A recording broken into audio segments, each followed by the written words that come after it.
उशीर झालेला आहे. कार्यक्रम मला वाटतं 6 का 7 वाजता होता आणि मला यायलाच 9 वाजले, 9 का 9:30 वाजले.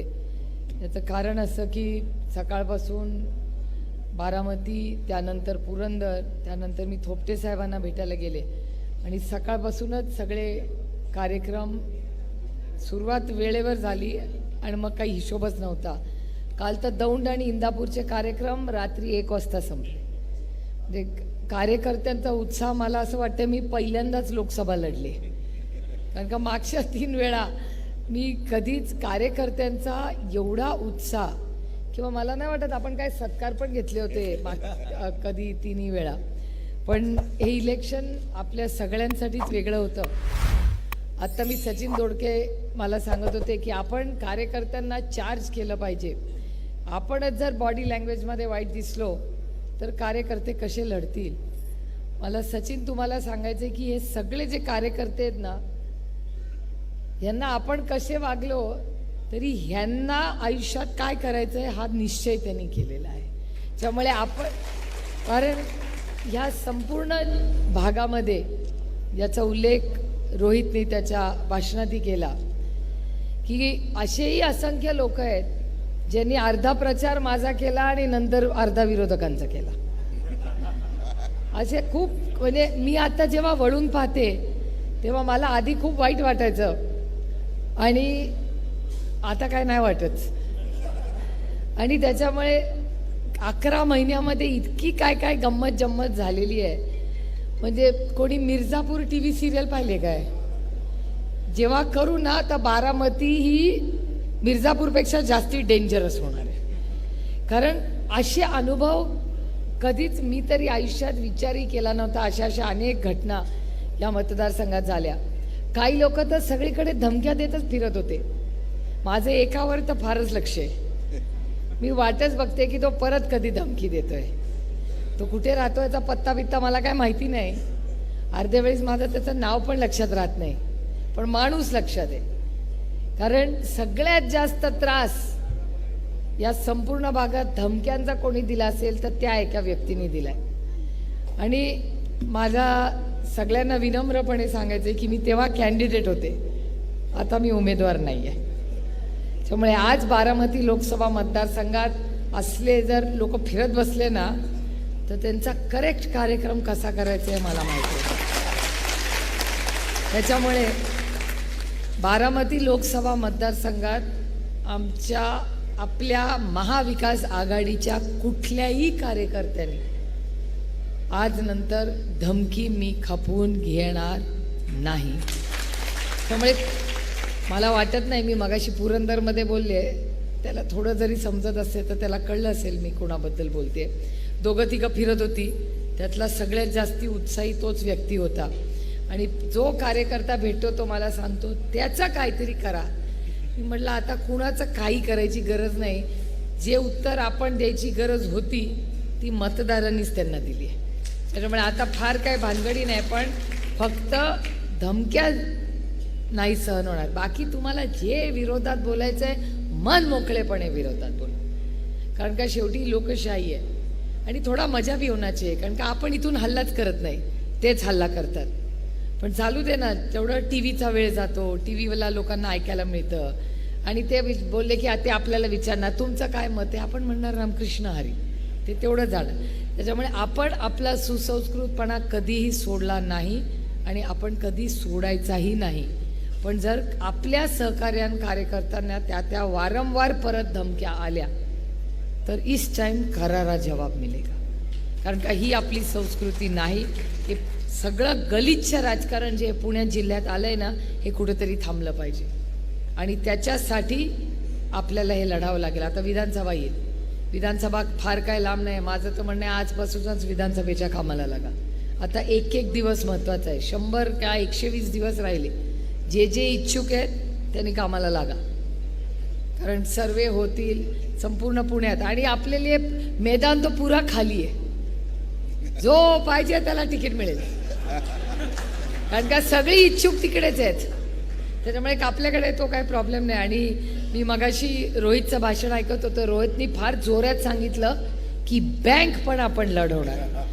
रोहित, मला काही प्रॉब्लेम नाही बँक लढायची, पण मला एक फक्त सूचना आहे तुला की बँक जरूर लढा, जरूर जिंका, पण कुठलीही ब्रांच आपली सत्ता आल्यानंतर 24 तास चालणार नाही. वो नाही होगा. एवढी माझी एक आत्या म्हणून तुला विनंती आहे बाबा, तू चालव बँक, पण 24 तास चालू नको बाबा, बाकी तू काही कर.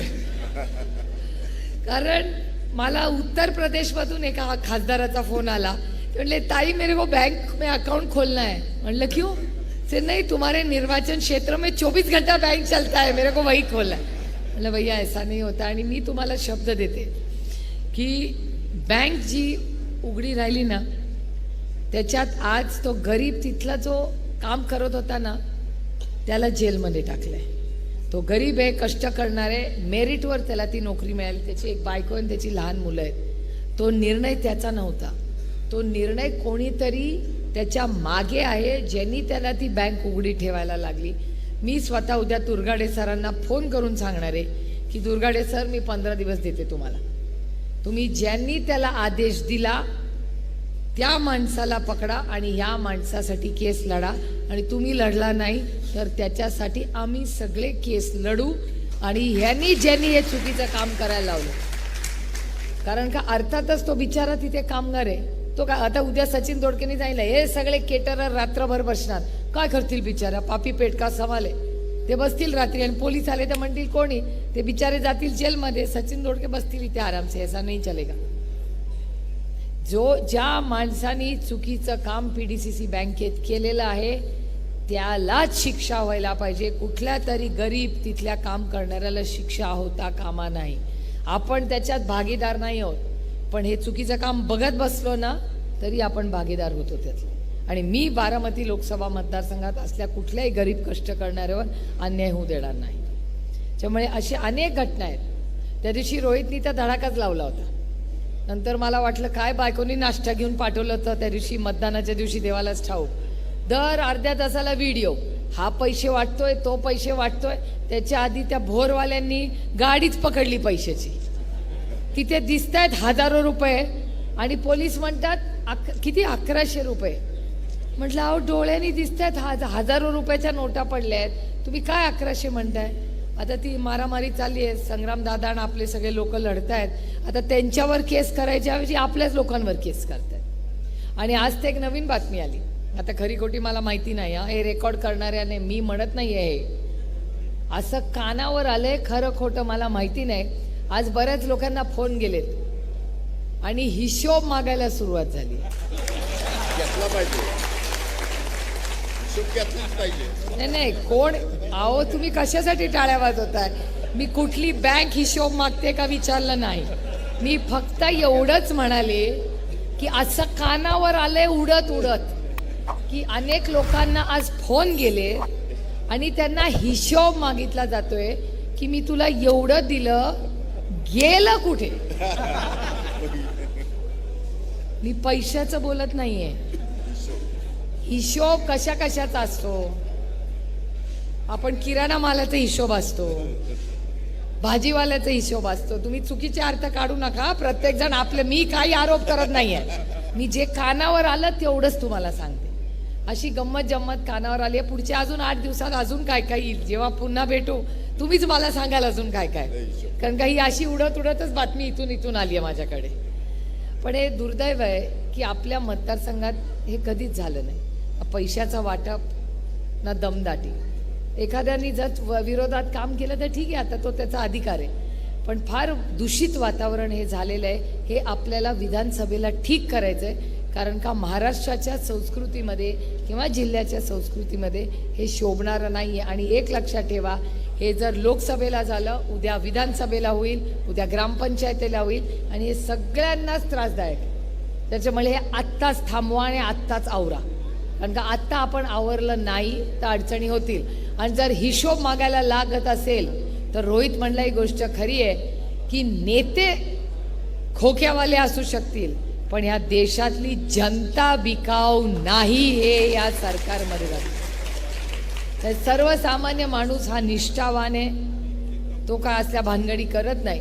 त्यामुळे त्यांना असं वाटलं असेल 50 खोके एकदम ओके, भैया इधर नॉट ओके.